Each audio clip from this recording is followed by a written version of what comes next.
കേന്ദ്ര അവഗണനയ്ക്കെതിരെ മുഖ്യമന്ത്രി ദില്ലിയിൽ നയിക്കുന്ന പ്രക്ഷോഭത്തിൽ UDF പങ്കെടുക്കില്ല. സമരം ഏകപക്ഷീയമായി പ്രഖ്യാപിച്ചെന്നാണ് വിലയിരുത്തൽ. തീരുമാനം പ്രതിപക്ഷ നേതാവ് മുഖ്യമന്ത്രിയെ അറിയിക്കും. റോഷിബാൽ ചേരുന്നു വിവരങ്ങളുമായി. റോഷിബാൽ, പ്രതീക്ഷിച്ചതുപോലെ തന്നെ ഈ ദില്ലിയിലെ പ്രക്ഷോഭത്തിൽ പങ്കെടുക്കുന്നില്ലെന്നാണ് UDF ഇപ്പോൾ തീരുമാനിച്ചിരിക്കുന്നത്. എന്തൊക്കെ കാര്യങ്ങളാണ് കൂട്ടിച്ചേർക്കാനുള്ളത്?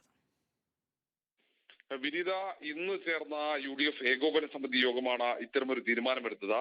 നേരത്തെ മുഖ്യമന്ത്രി വിളിച്ചു ചേർത്ത യോഗത്തിൽ പ്രതിപക്ഷ നേതാവ് VD സതീശനും ഉപനേതാവ് PK കുഞ്ഞാലിക്കുട്ടിയും പങ്കെടുത്തിരുന്നു.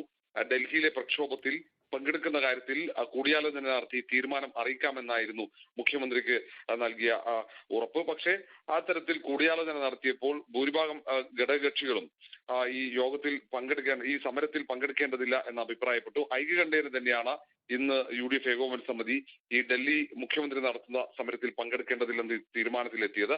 ഒന്ന്, നേരത്തെ തന്നെ ഈ സമരം പ്രഖ്യാപിച്ചു.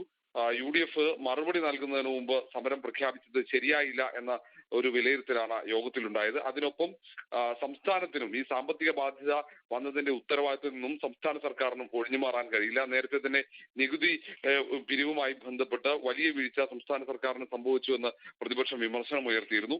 ഏതായാലും ഈ കേന്ദ്ര സർക്കാരിനെതിരെ ഈ ഘട്ടത്തിൽ ഒരു സമരത്തിന് തോളോട് തോൾ ചേർന്നാൽ, ഇടതുമുന്നണിയുമായി തോളോട് തോൾ ചേർന്നാൽ അത് തെറ്റായ സന്ദേശം സമൂഹത്തിന് നൽകും. അത് BJPക്കെതിരെയുള്ള പോരാട്ടം നയിക്കുന്നത് മുഖ്യമന്ത്രി പിണറായി വിജയനാണെന്ന സന്ദേശം നൽകും. അത് തെരഞ്ഞെടുപ്പിൽ തിരിച്ചടിയാകുമെന്ന വിലയിരുത്തൽ കൂടി UDF യോഗത്തിലുണ്ട്. ഇതിന്റെയൊക്കെ അടിസ്ഥാനത്തിൽ തന്നെയാണ് ഇപ്പോൾ ഈ കേന്ദ്ര സർക്കാരിനെതിരെ മുഖ്യമന്ത്രിയും മന്ത്രിമാരും നടത്തുന്ന ഡൽഹിയിലെ പ്രതിഷേധത്തിൽ നിന്നും മാറി നിൽക്കാൻ പ്രതിപക്ഷം തീരുമാനിക്കാൻ കാരണം. ഏതായാലും പ്രതിപക്ഷ നേതാവും ഒപ്പം UDF ചെയർമാൻ കൂടിയായ VD സതീശൻ മുഖ്യമന്ത്രിയെ UDF തീരുമാനം അറിയിക്കും. ശരി, റോഷിബാലാണ് വിവരങ്ങൾ നൽകിയത്.